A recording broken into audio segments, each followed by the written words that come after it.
Hello, everyone, and thank you for joining us today. On behalf of the New York Water Environment Association, New York State Association of Counties, New York section of the American Water Works Association, and the Syracuse University Environmental Finance Center, welcome to today's webinar on USDA Rural Development Update for Engineers and Fiscal Advisors. In this 90-minute webinar, experts from USDA Rural Development focus on the latest application and technical updates for the USDA RD Water and Wastewater Loan and Grant Program. We'll begin today with presentations from USDA representatives and we'll conclude with a facilitated discussion with your questions as time allows. First, for a little bit about the Environmental Finance Center, our team enhances the managerial and financial capacity of regional and local governments, nonprofit organizations, and local residents to improve the environmental infrastructure, services, and quality of life. Our partnership with our co-host for this webinar series is supported under a grant by the Rural Utilities Service, housed in the United States Department of Agriculture. Thank you to our co-hosting partners for this webinar today. The New York Water Environment Association, or NYWEA, serves the best interest of the public by promoting sustainable clean water management through science, education, and training. To learn more about NYWEA, please use the contact information shown and visit the website at nywea.org. The New York Association of Counties, or NYSAC, represents, educates, advocates for, and serves New York's counties and the thousands of elected and appointed county officials who serve the public. To learn more about NYSAC, please use the contact information shown and visit the website at nysac.org. The New York section of the American Water Works Association's mission is to lead the water community to provide sustainable, safe water through the advancement of management, education, science, and technology. Please use the contact information about NYWWA shown on this slide, and thank you to our partners. During the webinar today, everyone will be kept on mute to ensure audio quality. If you have a question, please type it into the GoToWebinar question dialog box anytime throughout the session. We will be holding all questions for a facilitated discussion at the end of the panel. We will also be posting the presentation as well as a video recording on the Syracuse University Environmental Finance Center's website. You will be receiving a follow-up email that includes a link to all of these materials. Registered attendees can receive a certificate of attendance for participating in this webinar today. This webinar has not been submitted to licensing agencies for pre-approval of continuing education or training credits. If you require a certificate of attendance to apply for credit hours, please contact SUEFC at the email shown on the bottom of the screen or see our website at efc.syr.edu.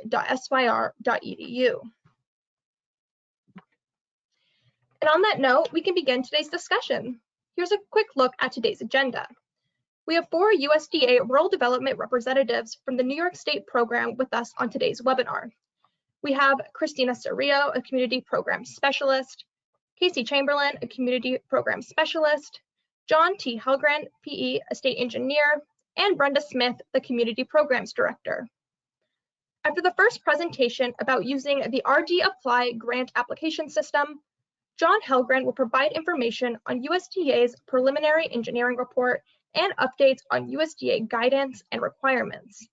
Christina and Casey, welcome, and I'm going to pass everything over to you. Thank you. So you should be a presenter now. Okay, let me know when you see my screen. Everything looks good. Okay. So today, this presentation, the intent is to provide updates and clarifications on RDApply. So RDApply is an application intake system that allows you to apply for loans and grants. Hold on one second, let me. Thanks. Okay. For our water and environmental program. So instead of asking you to mail in a paper application, a process that could be slow, you can now go online and create applications in just a few minutes. USDA e-authentication, sometimes referred to as eAuth, is the system used by USDA agencies to enable customers to obtain accounts that will allow them to access USDA web applications and services via the internet. This includes submitting forms electronically, completing surveys online, and checking the status of your USDA accounts. There are 2 levels of eAuth access. To access RDApply, you must have Level 2 access. You can apply for a Level 2 eAuth ID by selecting the Register button on the RDApply login screen. USDA issues eAuth accounts to individuals only. Businesses, corporations, or other entities cannot apply for an eAuth account. The account is linked to an individual's Social Security number, so be sure to use a personal email address when registering.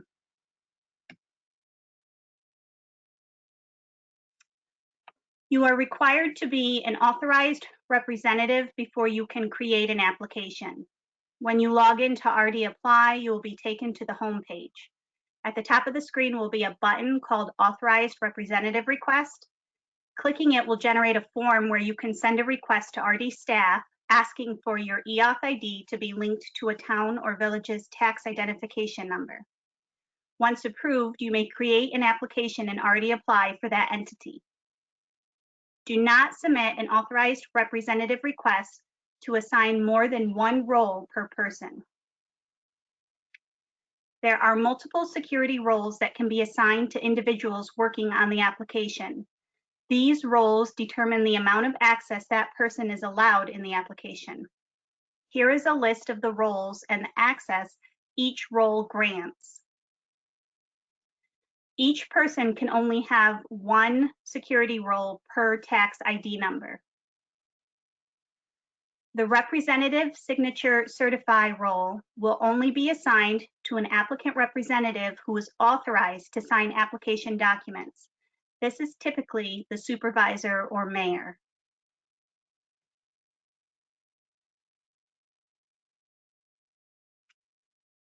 So this is the basic process for submitting an application in RDApply. The applicant obtains their Level 2 eAuth. They request an authorized role. RD employee reviews and acts on the request. The applicant completes the application in RDApply and submits. The RD employee reviews the application for completeness. If it's not complete, it's returned to the applicant. If it is complete, it's accepted and pushed into CPAP, which is our underwriting program. When an application is returned, it unlocks the application so changes can be made. The applicant will need to resubmit the application once corrections are complete.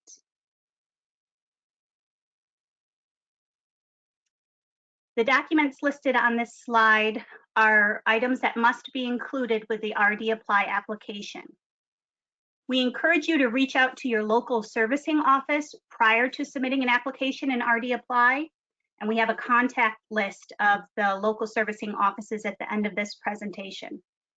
Not only will your area specialist be made aware of projects coming their way, but they will send you an application letter that lists additional items required to be uploaded with the New York State RDApply application. The documents required to be uploaded as part of the application must contain the needed information. We are unable to accept an application with a document uploaded stating this information will be provided or is coming. So for example, with the environmental report, we will accept a draft version if you're still waiting on agency responses, but we will not be able to accept an uploaded document that states the ER is forthcoming. Make sure the PER matches the information entered into the RDApply application. Information such as the O&M expenses, short-lived assets, hookups, usage, existing debt, project costs. This is the most common reason that an application is returned. If the information in the PER does not match the information submitted in the RDApply application, we will have to clarify that, and most likely the application will be returned for that clarification. At the creation of an RDApply application, the interview questions are what drive the selection of screens needed for a complete application. You can go back and change the answers with the Modify button on each question, which is found under the Interview tab.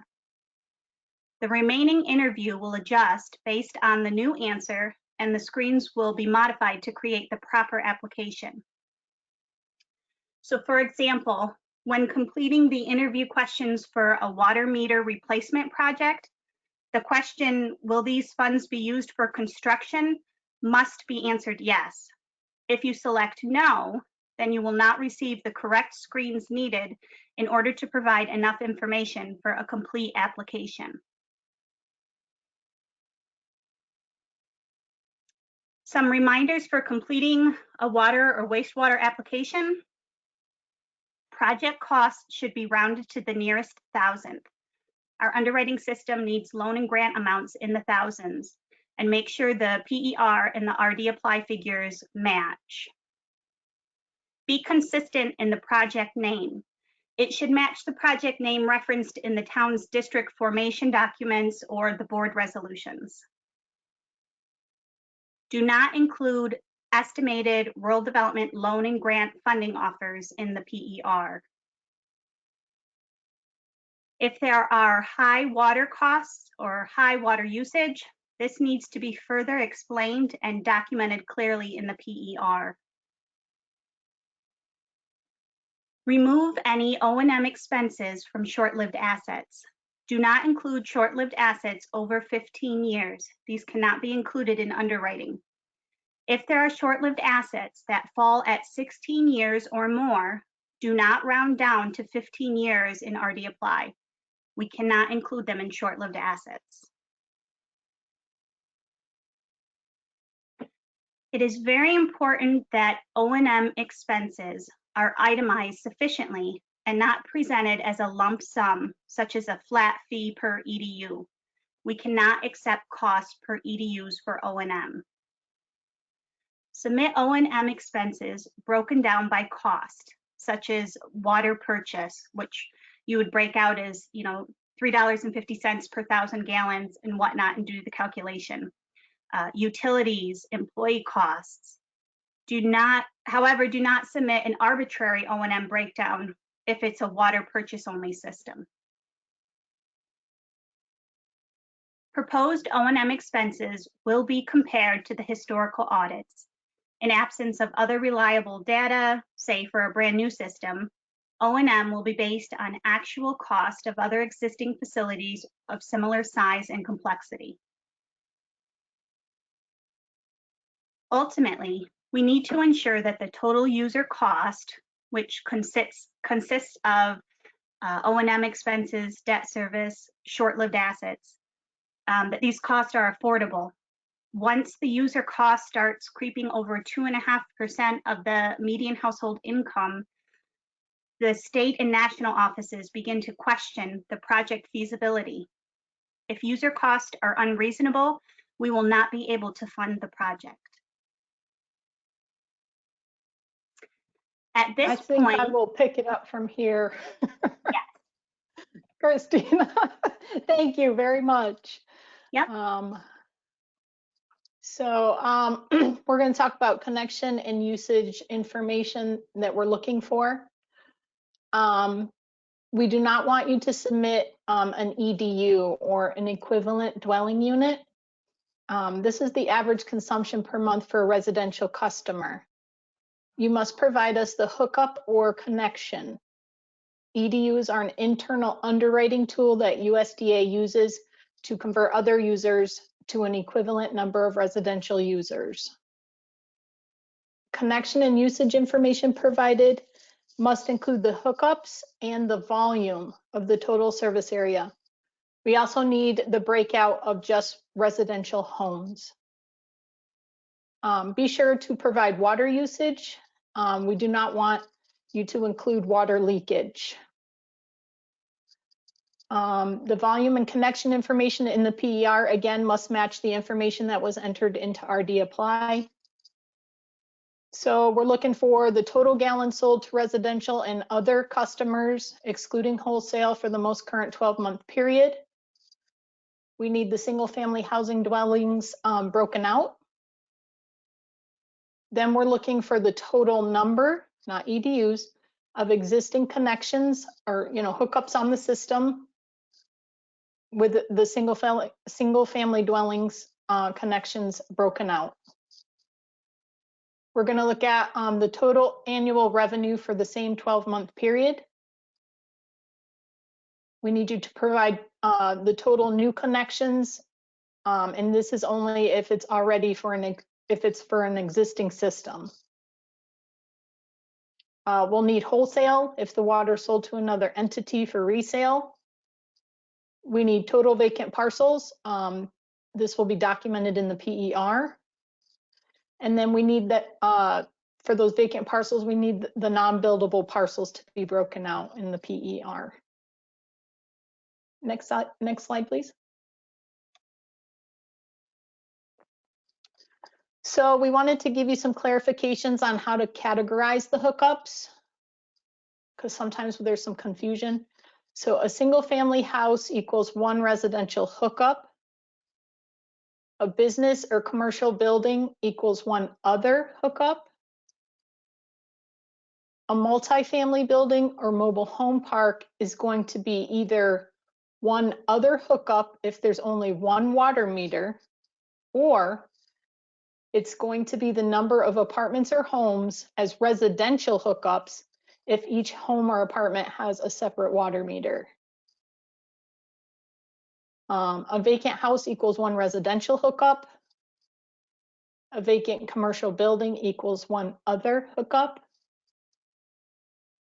A vacant parcel is a plot of land that has no building. And then a non-buildable parcel is a plot of land that can't be built on because it's in an agricultural district or there are zoning restrictions. The parcel needs to be noted in the PER, but we don't include it in the hookup. And then a seasonal residential home equals one residential hookup. Again, you want the residential and other connections in the PER to match the figures in RDApply. Some things to consider when you're looking at this information: are there very high volume users that are shown as residential users? For example, a chicken farm that has a house on it, or a multi-residential unit complex with 1 meter. We do not consider these to be residential, so they would need to be added under other users. Or is there a high volume user that would affect the affordability of the system if at some point in the future they were to leave the system? If so, you need to analyze the viability of that user and document it in the PER. Next slide, please. Income surveys. So an income survey may be requested when it is believed that the census data for the service area is inaccurate. The specific reasons why the applicant believes the census data is not accurate must be well documented in the request. Factors that may indicate a need for an income survey to be conducted include documented out-migration of population or business, closure of a primary business in the community, extended layoffs of major employees in the immediate or commuting range of the proposed service area. These things that have occurred since the last census data. If there is a documented financial or economic decline in a community, then that could potentially lead to a request for an income survey. An income survey may not be conducted for the purpose of determining if a community qualifies for a lower interest rate or for higher grant eligibility. The request for an income survey must be submitted to Rural Development for approval. RD must review and concur that the survey is recommended before the survey is completed. A reliable, impartial source not associated with the project will conduct the survey. For example, an engineer or fiscal advisor cannot do the income survey if they are going to be involved in the project as the engineer or fiscal advisor. Survey results provided to RD must include a map identifying all potential users in the service area and clearly indicating those who responded. RD must review and concur on the survey results. And then once the survey is completed, it must be used regardless of the results. So if the MHI came out higher than the original MHI, then we do still have to use the results of that survey. Next slide, please. So here's the list that Christina was referring to earlier in the PowerPoint. These are all of our service centers throughout New York State that service all of our rural areas. And if you reach one of these offices, somebody can assist you with your potential project. Next slide, please.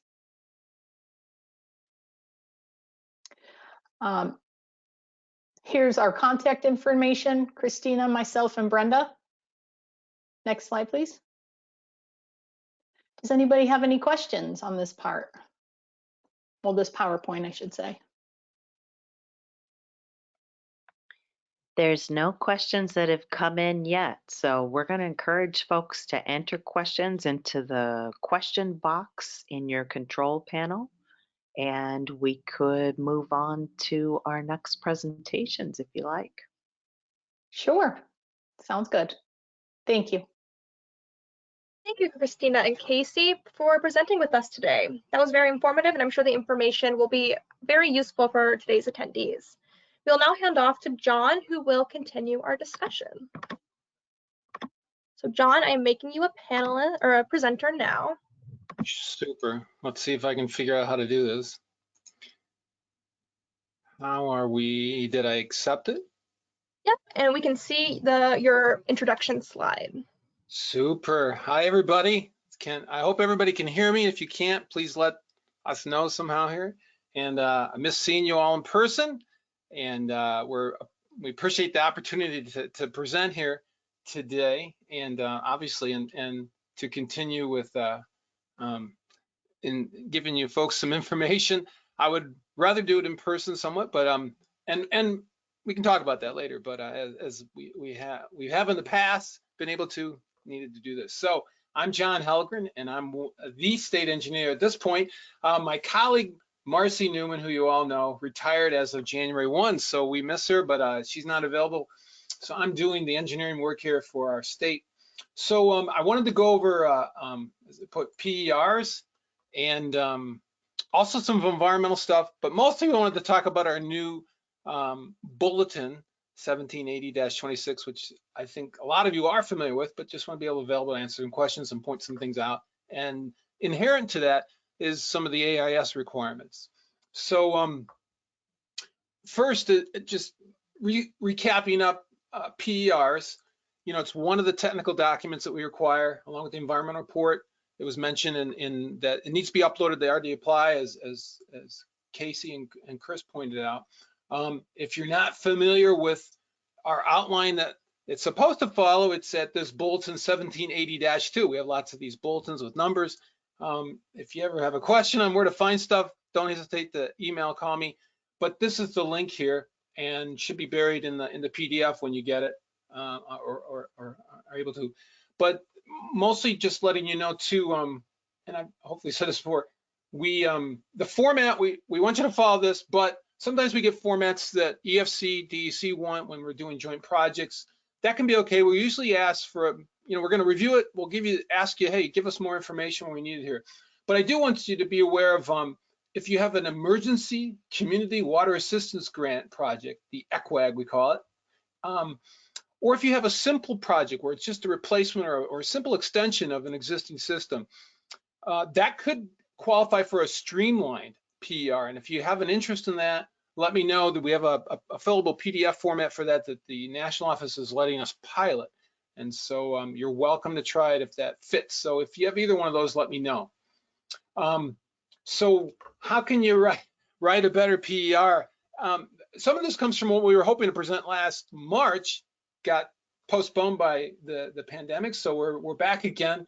And so as was mentioned, make sure your scope matches, particularly with RDApply, as well as with the cost estimate. Those are some of the issues we see, that somebody, a PER describes something in a description section, the cost estimate looks different, and RDApply says something different. So please make sure they match up. We'll be asking you otherwise.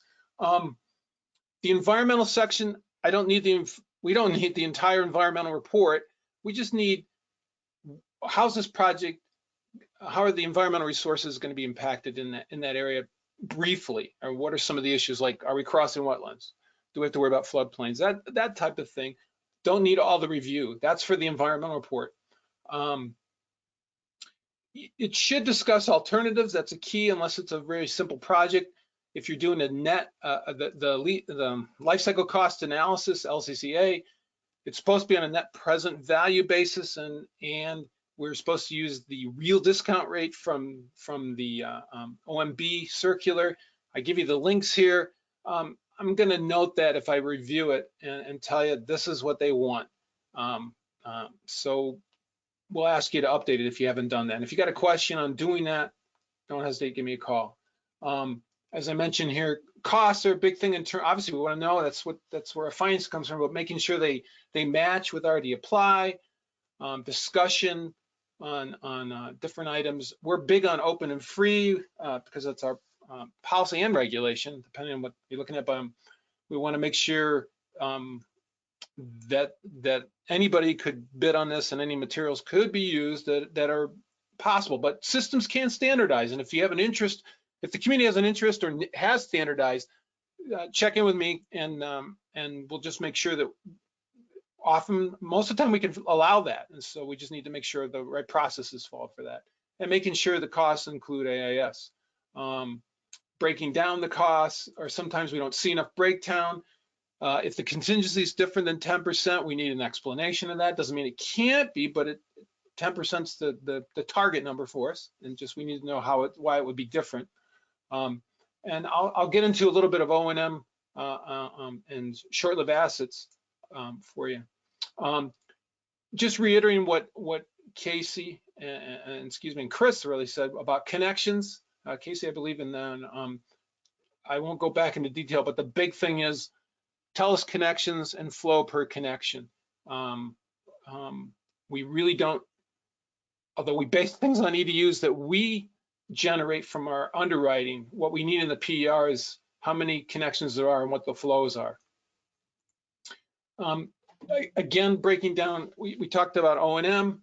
We want you to break that down line item buys, but if it's a purchase only system, you don't have to. Now, in the past, some of you have put that in because I've asked you to, but apparently we don't have to have it anymore for a purchase system. So if we're buying water, but do include other costs. Sometimes there's additional costs that a town would have.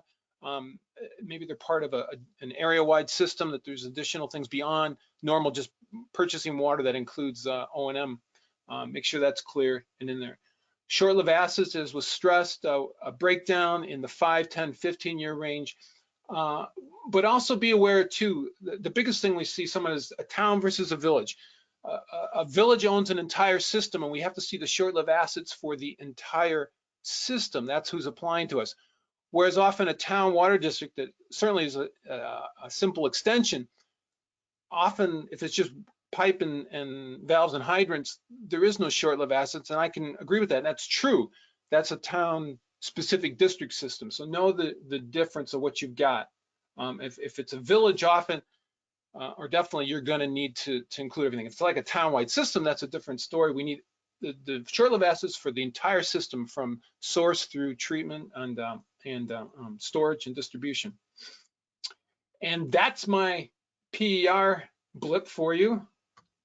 And I want to jump into, bear with me, hopefully we're gonna, are we good, everybody? Can you see my first screen of environmental review, or does it look funky? So everything looks good. Okay, thank you. Just switching, making sure my switch off good. So I wanted to go over, and this wasn't in the outline, I apologize, but environmental review, just to reiterate, because many of you do environmental reports. So we have a PER that's needed for, on the technical side for an application, we have an environmental report that's needed. And that environmental report is based on what we have in our regulation of 7 CFR 1970 that gets us through the NEPA process. We're required to make sure our projects fall and comply with NEPA, but it's through our 1970 regulation. So if you weren't aware that within that, we have three, actually four, but specific categories of categorical exclusion that doesn't even need an environmental report, a categorical exclusion that needs an environmental report. So these are project type descriptions that fall within categories, and then something that might need an environmental assessment or an environmental impact statement. In terms of infrastructure projects, over 95% of our projects fall within this categorical exclusion with a report. And most of you that I've worked with are familiar with that and do that. Once in a while, we might need this environmental assessment. And that means if there's a new source or discharge involved, then we're gonna, it ups the review requirements as well as the format. So a lot of the information is the same, how it's presented, we need that. And I'll work with you on that if it needs to be updated to that. But of the 50 projects we do a year, one or two fall within that. But a few may fall in this categorical exclusion with no report.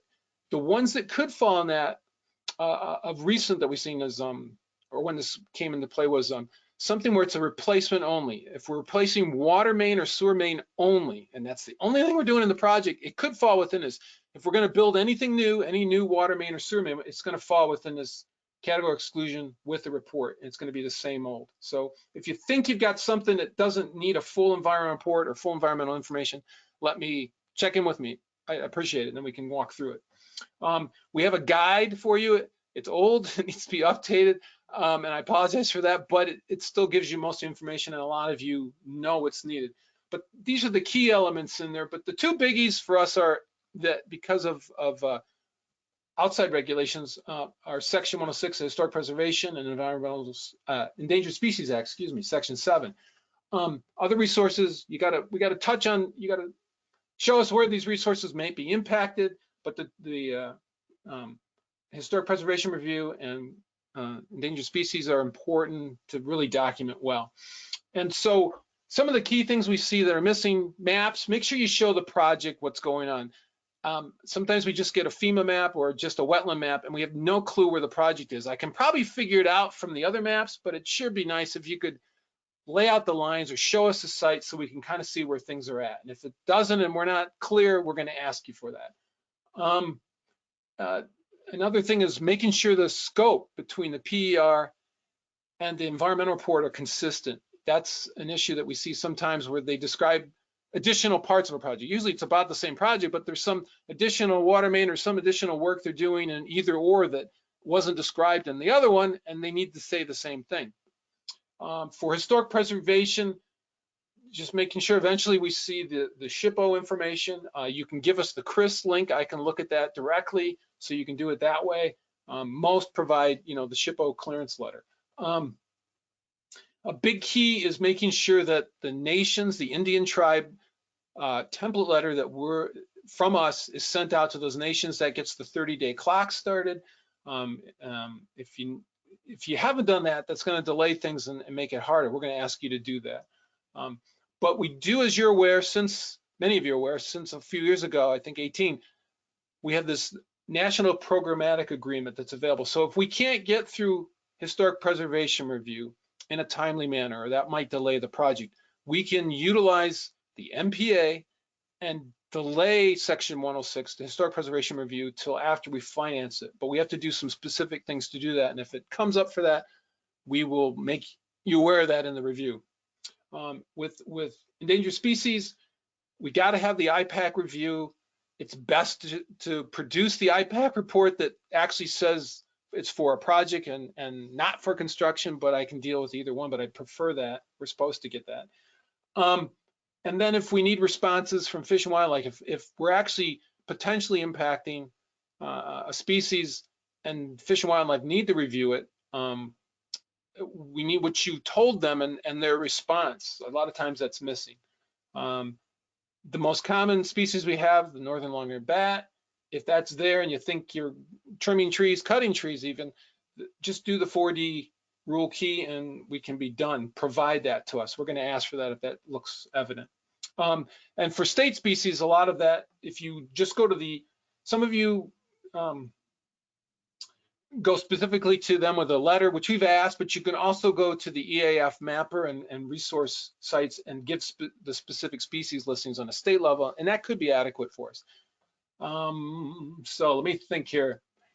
The key too would be that we have to make the final determinations of impacts to historic preservation species. We do that through an internal form called the 1970-1 from the regulation. Just so you know, we're going to do that and document that. We also have to document with a historic preservation conclusion memo. We do with the Fish and Wildlife. Those are the three big things that we'll document. I usually don't share that with folks because they don't need them, but if you ever wanted them, you're welcome to have them. But a big important thing is from our review with you, we're going to come up with mitigation measures that actually are listed in the letter of conditions, our commitment to finance the project.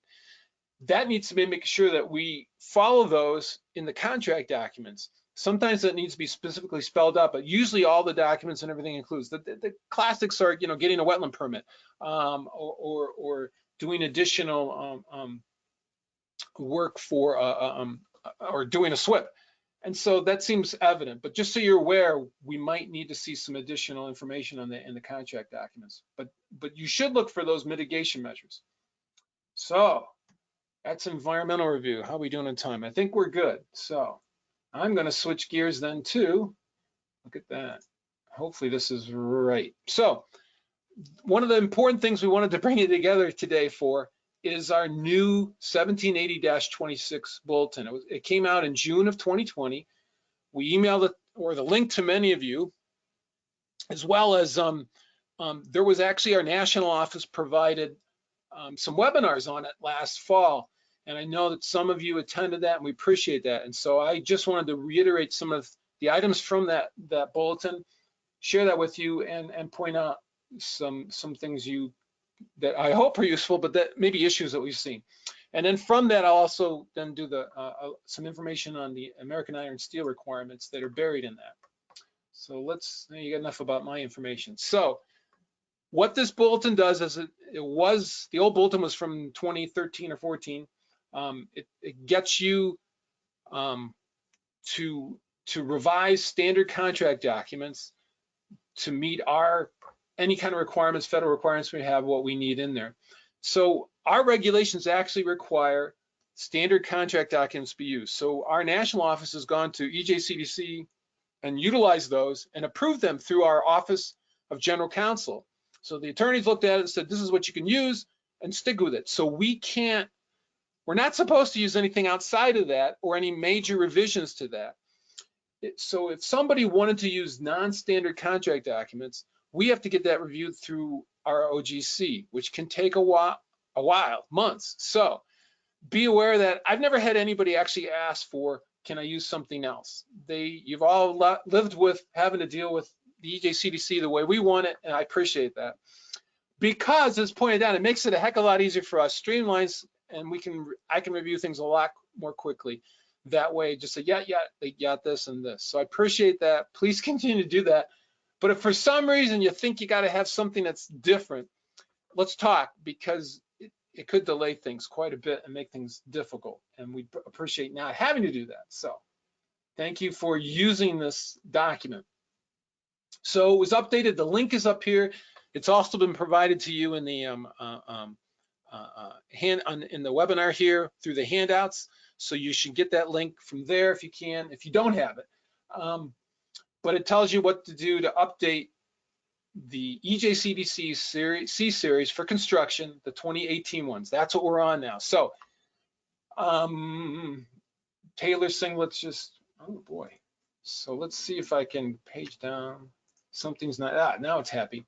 So as I already said, reflects changes that we need. It consolidated some items. It just updated things so we can now use the 2018 version of the EJCDC. They update every 5 years, I believe. So we were a little bit behind. We had folks asking. Now we want you to use 2018 and not 2013. So be aware of that. From here forward, anything I get really needs to be using the 2018 documents, EJCDC documents, because we were, as of June 1st, we're not supposed to use the old ones anymore. So there was an old bulletin that was specific to AIS, and I'll talk a little bit more about this in the next presentation, but just so you're aware, some people might ask, well, what about the old, or the 1780-35? Wasn't that old? It was from 16 AIS requirements. It's a still valid bulletin. It has all the information, but all our certifications, everything that you need to provide to us for AIS is in the 1780-26, the new one. So what the new document has done is has a new table of contents, restructured things, but primarily also to allow us to add future documents in. We're hoping to be able to add in the P series for procurement, short contracts, design build, as you see. So those items, they're not there yet, but we're hoping to get to there. So we updated, if you're not aware, we updated the certification form. We used to have 2 or 3. This consolidated into the one form. So when we get contract documents from you, you should be providing this form filled out for the project, an initial sign that says you're going to comply with, that you did everything that we told you to do in this 1780-26, and you're going to comply with ADA requirements, as well as the big one is AIS requirements. So that's in there. For seismic, we used to have a separate form, and we still do if you need it, but we would prefer, if you're going to do the seismic design for a structure, for a foundation, then typical is a tank or a building, you know, it should be on the drawings. That's item A here. It should be on the drawings in that section to say how you're meeting the federal seismic requirements. We have a general seismic requirement for federal financing. But if it's going to be by someone who's providing the building, maybe it's a prefab building, the typical is a tank, then it can be done with our seismic certification form, and I can provide that to you separately if you don't have that. You'll see that in our contract document review. But just know that if you are doing the seismic, it can go right on the plans. That's the best way to do it. So for AIS, there's a DeMinimis list. This is a sample that you can use. I'll talk a little bit more about that. There's, if I could get this thing to advance, there's a checklist for you that we've provided in the past to you, but now this is provided on a national basis. Actually, this came straight from Marcy Newman, developing it for our national office. So this gives you a checklist of what do we need in the contract documents. If you can walk through this and check them off, which is what I do, then you have a list of what we need to see.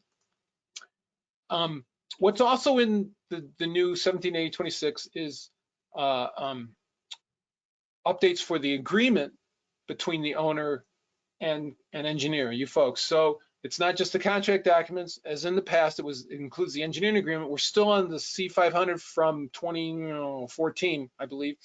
I'm supposed to know these names, years. So, but this cover sheet is new. I've seen this from many of you, but just know that here's a new sheet that we ask you to fill out, and that's where, whoops, I'm going to sign. It used to be 2 pages, now it's 1. I'm going to sign this at the bottom to concur on the agreement. So this needs to be in the agreement, laying out the costs as well as our updates from 1780-26. So the big thing with the new 1780-26, the 2020, is you've got 3 methods to revise the contract documents. We used to make you do it with one way, the first way, excuse me, where you make all the edits, we look at it and say, yay, it's good. You can still do that. The second way, though, is you can actually take the bulletin and insert it in the contract documents, much as what you've seen or do for EFC projects, similar type. They give you a whole package. You can do that here as long as you insert and highlight where that's at. So the contractor can clearly know where things are at or who's reading the contract documents, where that is, but it can be inserted as a package. Third option, excuse me, is you can actually get the updated revised documents directly from EJCDC. Again, my colleague Marcy worked with EJCDC through our national office and revised all these for the bulletin. So when you purchase this from EJCDC, you can actually ask for the RD version. If you've bought it in the past and have the 2018 version and don't have our RD version, you can go back to them and ask for it. So you can email Linda at EJCDC and get that. But and this is the link to the rural development pre-approved documents. So that's in here too. As I said, if you've already purchased them, you should be able to get them. And if you purchase them from one of the other organizations, you should be able to get that directly from EJCDC, I believe. So check with her if you don't have them. Another link to the bulletin, as you have, it's in our it's in your handouts from today. So as I mentioned, they've tried to write this so that they can update it again in the future. So we're hoping to do the new 2020 E500 for the agreements, but we're not there yet. We're still in the 2014, so please keep using that. But some of you have often asked, what do we do if we're just doing procurement, or I have procurement included in this project? We're hoping to get to that. At this point, we can use the P series, and I need to look at that with you, but that's something that is okay, but this will lay it out a lot better. But also, sometimes we get small projects. People want to know, what can we do when we don't have to have this full package? Is it okay? We're going to come to that and design build. And again, reiterating from here on, now that we're in June, we shouldn't see the 2013 version anymore. So if you haven't updated your plans, contract items, you want to submit some with 2013, it's going to be really hard for me. I want to say no, but it's going to be really hard for me to accept them because I'm not supposed to. So just be aware of that. And so, how are we doing? Oh, good. We're not doing bad on time. I hope everybody's awake and alive. And you're getting the John show for a while here, so I apologize. But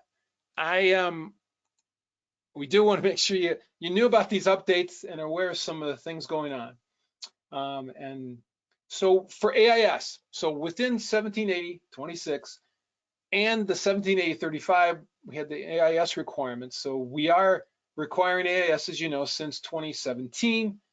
And what that means is that within the USDA regulations, we have an AIS requirement. It is similar to EPA's SRF, EFC, excuse me,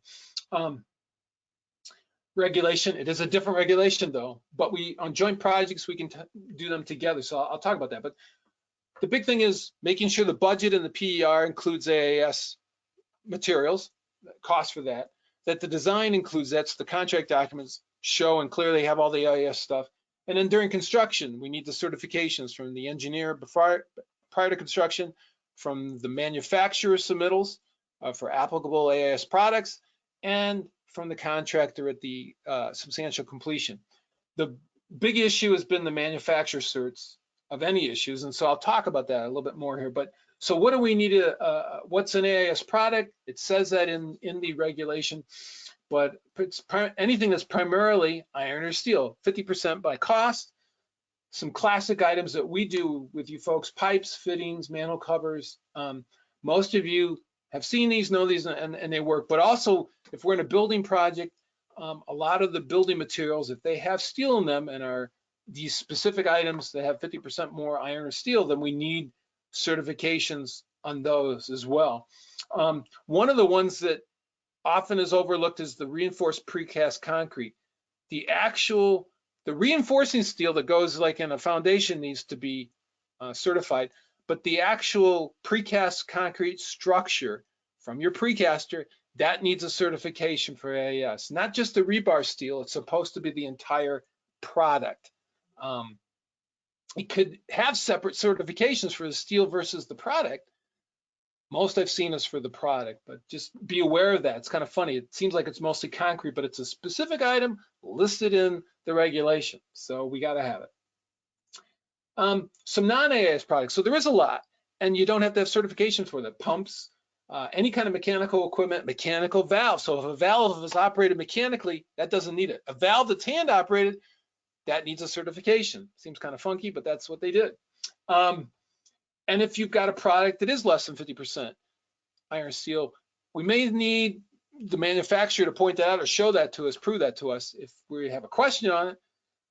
but we'll ask you for that. And package systems, that's a neat one, like package pump stations, filtration plants. If it's got a package, if it comes as a package and sold that way, it won't need AIS. But if there's something within that package that the contractor has to purchase separately, and a typical example has been, let's say they get a package pump station, but they got to get the rails from anywhere else. Here, you go get your stainless steel rails from somewhere else. Those rails have to get AIS certification. They're not part of the package. So be aware of that if when you're looking through your submittals and what they are providing in the package. Same thing like at the filtration plant. If there's a valve that says, get this valve from any old place, that's going to need AIS certification, potentially, if it's an iron valve. If the manufacturer sold it with the package, it doesn't have to have it. So again, there's the bulletin update for you. Just if you haven't got enough links, it's there. So we talked about the old 1780-35. That was our AIS bulletin that had all the certifications. You don't want to use those certifications anymore. They're all in 1780-26, the 2020 version. All of them are there. They apparently still want to keep that bulletin. It's still valid because it has the descriptions of the regulations, the requirements for AIS. That's a good place to go for the definitions, but you're not going to need that for actual documents, forms that you're going to put in the contract documents. So as I said, you're going to get your AIS documents from 1780-26, and they're here as attachments 3, 4, 5, and 6, primarily for the contract documents 4 and 5, the contractors and the manufacturers. Then is again those certifications from you folks, from engineers for the contract documents. Those are the 2 certifications that we need, saying that the contract documents meet AIS, as well as any addenda that you've put out or will be putting out. That is the old one that isn't necessary anymore, just so you can see the difference. That again, excuse me, yeah, this is the old 1780-35 now, and this is the old contractor certification. But to be honest with you, this one actually looks the same as the new one. So if you slipped it in there by accident or used it, it'd probably be okay. But the new ones are in the actual 1780-26 bulletin. So I pulled up the old one here. And so what I wanted to point out, and as like I said, it's pretty much the exact same, just has a different title here. So if you did use that, I'd probably live with it, but we'd rather have the 1780-26 up here, attachment, Exhibit A, attachment 4 and 5, I think. So what are some of the issues we've seen? So these certifications really should come from the manufacturer, not a supplier, but they could come from the supplier. That is okay. If the supplier wants to certify it, they can, but they better make sure they know what they're saying. Hey, this is an AIS material and it meets it. Better to come from the manufacturer. A fabricator, or we get these mill certs. I don't see that many of them, but they can come. So somebody makes a product, an iron product that's finagled, that's rolled, heated, whatever, then used in another final project. You can have subsequent step certifications. So if you haven't seen them already, be aware of if we have a product, let's say something maybe like steel roofing or something like that, or maybe that way, or some other steel metal product that's been processed. You might see 1 or 2 certifications that go with that, and that happens sometimes. So for a certification letter from the manufacturer, these are the 5 elements that we need to see that's in the regulation. So when you get these from the manufacturer, it'd be nice if they follow our specific format, but I have to say at least 75% of them don't. They have their own that they wanted to make up, and that's fine. So as long as they said, here's the project that we're supplying this to, and the contractor we're supplying to, and here's the actual materials, the specific ones. Now sometimes these have their what do you call them? Their product numbers in there, so we have no clue what they have. Hopefully they've provided something that says a handrail isn't, item 25B. It's actually a handrail here. So they need to say that. They're supposed to say the regulation. Whoops, excuse me, I bumped up here. We need you to say the AIS regulation. For a project that's financed by RD only, it's supposed to reference the USDA regulation. Now, some manufacturers don't like doing that, or they have a standard one that's already got EPA listed. If they do, that is okay. If they just reference what's, that the regulation via EPA for SRF financing is okay. We've been told that that's all right, but we prefer this one. And then they need to sign it. So make sure it has these 5 elements. Now, if they reference these other things of Buy America, ERA, other things, those are other regulations, other acts. They can say that, but they better be saying this stuff. If they only say these, that's not a good enough certification. If they reference, yeah, this qualifies, it meets Buy America, and that's all they've said, we're going to ask you get another certification. You need to seek that. So what happens? I haven't had that many projects where a DeMinimis list has been kept or needed, or a few would, or I even see it. But the contractor can keep a DeMinimis list. That means that that's products that don't meet irons, they can't get a certification for or haven't, because they're little stuff, nuts and bolts that you run to the hardware store for, is the idea that they said. It's incidental, low-cost items. One item can't be more than 1% of the total project cost, and cumulatively, all these can't be more than 5%. So hopefully this isn't necessary to invoke, but they can keep this if they do. So where this comes is if they get a product that doesn't meet AIS, or they find out after the fact, you might be able to qualify it as de minimis, and we'll talk about that. But if they're not keeping a list of this, they might want to. If they're, especially like a building project, it's going to have lots of little pitsy stuff around that might fall into this. Or a typical water sewer line project, you're not going to see this kind of stuff. So we have a list of what we need from you folks that I'll give you at the pre-con meeting. But we have an actual checklist. I think I got a copy in there. We'll see. We'll share that. But of laying out, here's all the materials that we've looked at. That are AIS materials. So we need that from you. The manufacturer certifications, pictures of the AIS materials showing the USA stamp. I do have an example for that. We got to make sure we got your certification and the contractor certification. Eventually, it should only be issued really at substantial completion. And we need all these in PDF. So the first 4 items will take, as you've got materials and they start construction. The last one we can take, at substantial completion. We don't have to wait till we get to substantial completion to have all this, because there might be some issues that crop up that you see. These are the kind of pictures that we want to see. I should have put an example here before, but meaning that we need pictures that show the product where we can see the USA stamp.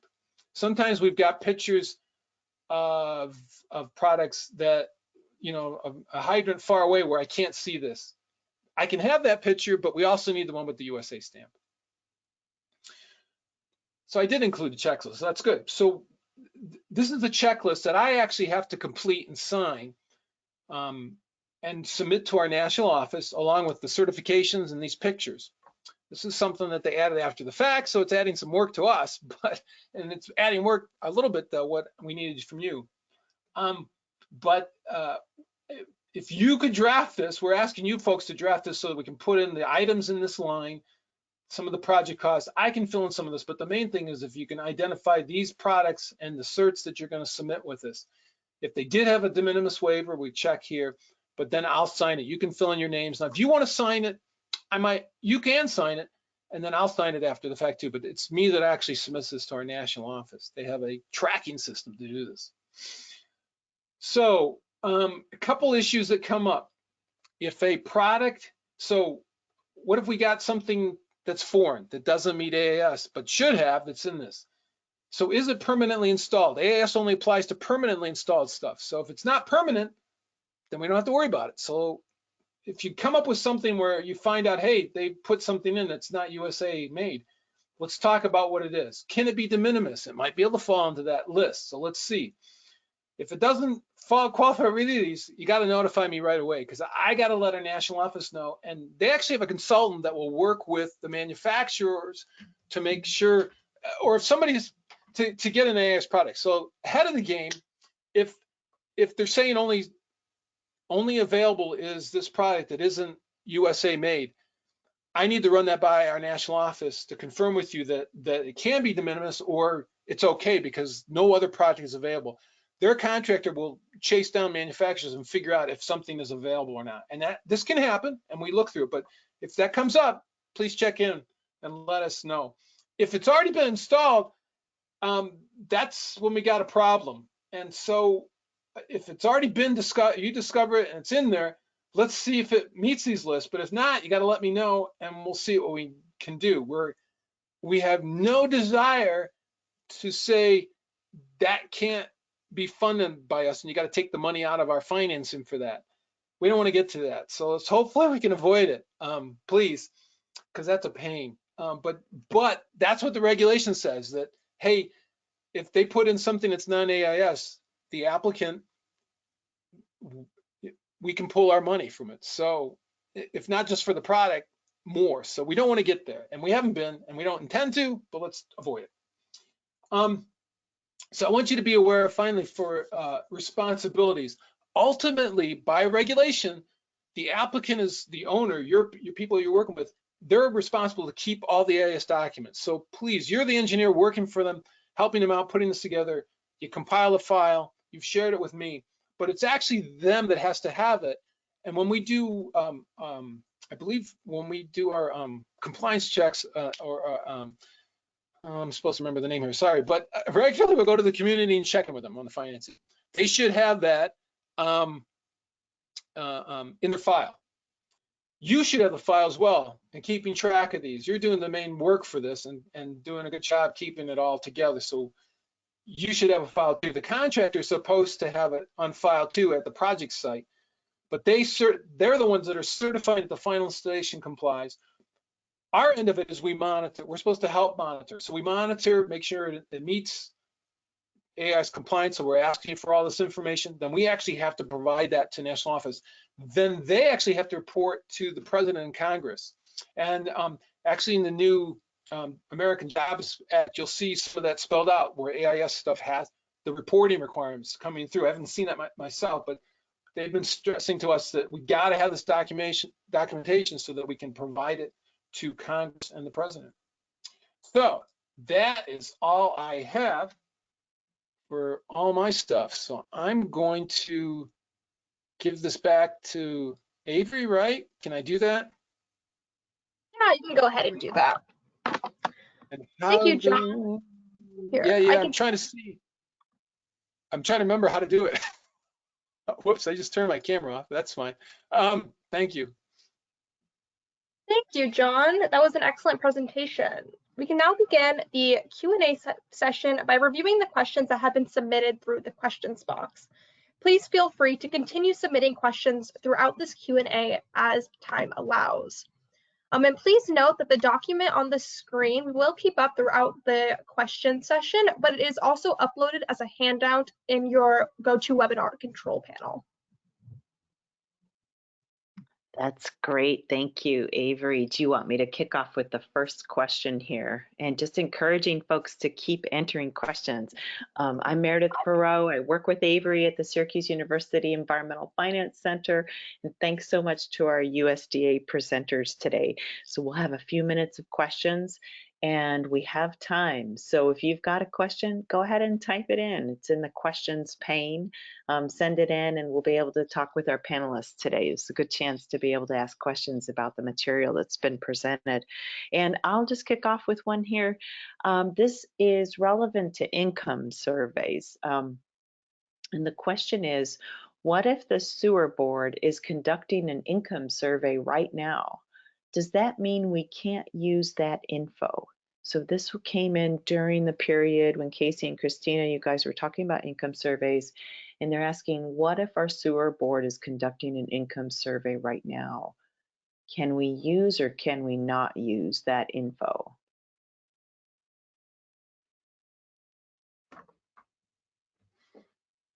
So did they get approval, RD approval? Are you saying you did not get RD approval? Is that what the question is, or are you? That could be, you know, the question doesn't clarify whether or not RD approval was sought or not.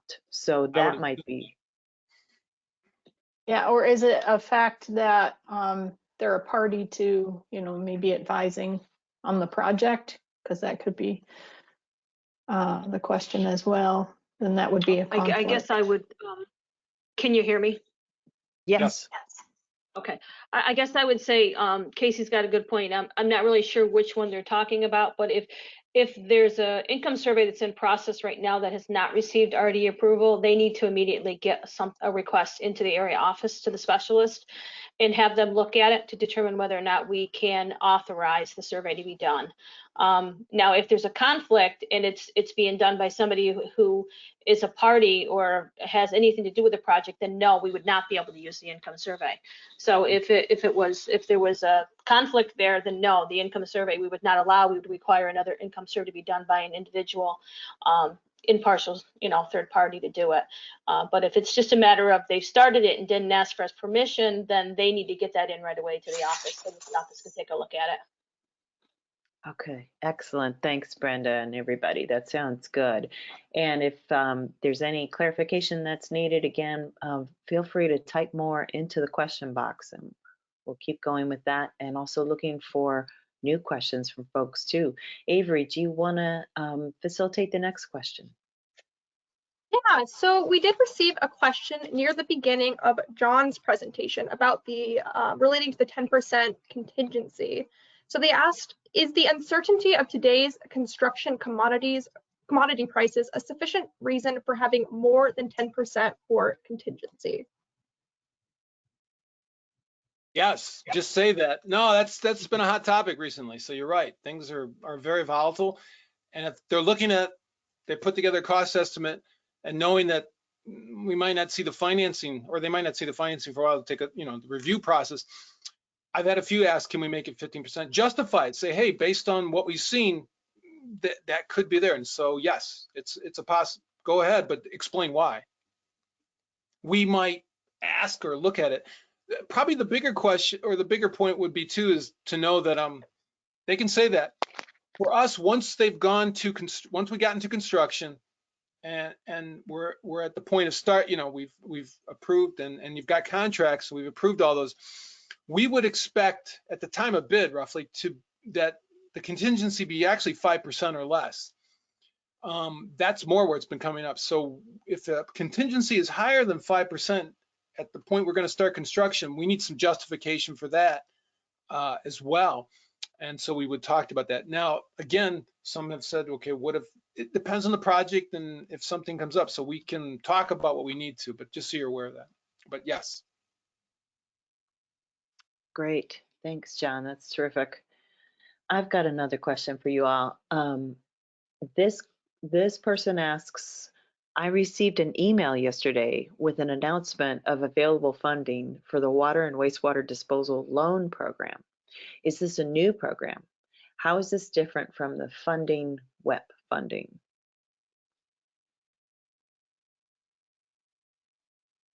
I'm guessing I saw an email come out too, I think from New York Rural Water, maybe, if that's the one they're referencing. It's not a new program. I think it's just an email to get projects in the door. We do have loan money left at the state level or at the national level. So obviously they're trying to spend all the allocation in hopes that, maybe next fiscal year, maybe we'll see an increase. Obviously infrastructure is big right now on the agenda. And so I think they're just pushing applications, want to get a lot of them in the door. Right now, New York has spent all of their allocation for both loan and grant funding. However, we're still continuing to push projects forward and still sending them to the national office to pull additional funds from reserve from the national level. So it's not a new program, but I think it's just reinforcing and marketing what's already there. Great, thank you, Brenda. We also have another question expanding on the income survey discussion. So an attendee asked, regarding the map that is required with an income survey, can we identify everyone that was surveyed rather than who responded, which is not an easy task? Both. Both. You're required to identify everyone in the service area and then indicate who responded.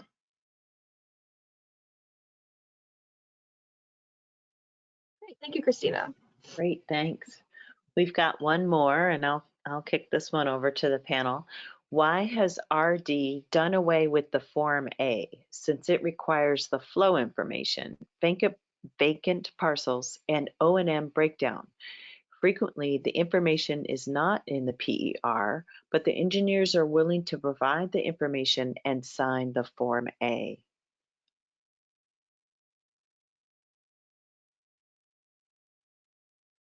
Any takers Well, on with that one? with our It's a great question. we'll take the Form A is not a national form. The Form A is a form that was developed by, I want to say, Bill Hartman way back in the day, many, many years ago. He was a previous community program specialist. And it's a good form, but it's not required as part of the application for RDApply. Now, that's not to say that you can't use the old Form A and attach it as a document. You can still use it if you'd like, and you can attach it in your RDApply application. I guess, John, from your standpoint, from a technical standpoint, though, do you still need the information in the PER? From a program standpoint, from an underwriting standpoint for the specialist, if you were to use that as a supplement to the PER, or maybe what you do is you fill the form out and you attach it to your PER. John, I'll let you talk on the technical side, but Yeah, that's a little more common. I love seeing it. It's fine with me, and I agree. It was a good form for the most part. So either they reproduce that information in the PER or just attach it. I've had both. I've had people with PERs and say, "Here's the Form A attached." If they want to use it, it's fine with me. It at least gives us the info. Then I can point to it. The problem is when they say it's in the Form A and then they don't give it to us, which has happened a couple times in the PER. So just be aware, if you're gonna do it, that's okay, but attach it with the RDApply and the PER, either or, just so we can at least see it. If I don't see it, I'll ask you for it, but I have no problem with it. It's a good idea. It's fine. I would make it part of the PER, then it's part of that document. So. I've seen it as an exhibit. I've seen it as an exhibit in the PER. Then they'll reference as an exhibit in the PER. I've seen it done that way too. Right. The form went away around the time that RDApply was implemented and we had to update our application. So it wasn't that there was anything wrong with the form. It was just there was an online application. And so we no longer needed to supply that form. But it is good, especially for catching things so you don't forget to provide that information. As long as everything matches. The form, RDApply, PER. All. Right. Make sure whatever you're putting on that Form A matches with RDApply, because that's probably one of the biggest things we see is the information in the PER does not match RDApply, and that's normally why we have to return the applications, because this stuff just doesn't match for your O&M or your short-lived assets or your connections. Did we get that point? And sometimes it's a matter of the person inputting. Sometimes the person inputting the application might not be the PER. Might not be the engineer that did the PER. And sometimes I see that, if a fiscal advisor is inputting the application or the village clerk or town clerk, and then maybe they don't look at the PER, and some then things don't carry forward, and that's why things don't match too. We see that a lot. That makes a ton of sense. So there needs to be that level of coordination. It sounds like step one. You were saying, Christina, that was something that you all wanted to really get across. Yeah. Yes, yeah. I felt like that was something we mentioned on almost every slide. So our intent was to really emphasize that today. Okay, good. Well, this is all the questions that we have today. So are there any last things that panel that you wanted to share today? Any other final notes? And then we'll turn it over to Avery to wrap up for us. I would encourage everyone to I reach guess- out to an area specialist, especially, you know, when you're going to submit an application. There are some items that are required with the New York State RDApply application, and it keeps everyone in the loop, and I think it would be very helpful. Yeah, I guess I would further say with like what Chris said, if you've got questions, if you're stuck in RDApply, or if you're having issues with ARR requests, reach out to your area specialist. Or Christina and I are also what's called point of contacts for RDApply for New York State, so we can assist if you've got stuck and you're having problems. I think the big things, just make sure you understand the roles, make sure that I would not advise engineers to request the engineering role, because if you request the engineering role, then you cannot have access to the entire application. So that's important to remember. If it limits you to only the engineering screen. So if you're going to be helping and assisting with the applicant and doing the actual application, don't ask for the engineering role. If I see that come through as an ARR request, I will tell the offices to reach out to you and get the correct role assignment to you. You really want to have the, I think there's a role called update data role, or the administrator role. That gives you access to the entire application. And so that's real important that if you're going to be doing it, that you have access to the entire application if you're assisting them with it, other than just your technical screens, your engineering screens. Some thing with the fiscal advisor role. That's going to limit what you can do. You can only access the financial screens. So make sure you're aware of the roles, because it's very important. We still see a lot of them coming through with the wrong role assignments. Make sure the clerks are not asking to be the rep sign certified. They can't do that. That's the mayor or the supervisor. They're not authorized to do that. That's another thing we see a lot. So a role assignment's important right at the beginning, because if we can get it right, then you guys can, continue to do the application. I guess I would say as far as funding for New York State, keep the applications coming in. We've got a couple dozen at least right now in the works. And any projects that are ready will continue to be submitted to National Office for reserve money at this point, because we have spent our allocation, plus we've actually already tapped into National Office Reserve for both loan and grant for this year so far. And we'll continue to do that as long as the coffers are still open, right? We'll continue to request as much money as we can to get as many projects as we can get funded for New York. That's great. And I think that's about it, unless John, anything on the engineering side that you can think of. I think that's about it. No, I just want to say thanks to all for attending. I really appreciate it. And I would say that if you do lunch and learn things at your office, if you will, I was hoping to attend some of those ahead before COVID. So I'm hoping to start those up again at some point, maybe in the fall or over the winter. I'd prefer when things aren't so busy, but certainly could redo some of this or talk about this directly with you at your office. So if you're interested in that, please email me, give me a call, and we'll talk and see. But and you can certainly use the recordings here to go back to some info here. Thanks, everybody. Great. Thank you to our presenters today for providing your expertise. We appreciate you guys presenting, and we appreciate all of the attendees for participating today. Directly after this webinar, an evaluation survey will become available. We ask that you let us know your thoughts on today's session, as this helps us plan for future webinars on topics that are important to you. In addition, you will be receiving a follow-up email after this webinar that will include the link to the evaluation survey, as well as links to resources related to today's discussion. Thank you, and enjoy the rest of your day. Thanks, everybody. Thank you. Everybody. Bye-bye.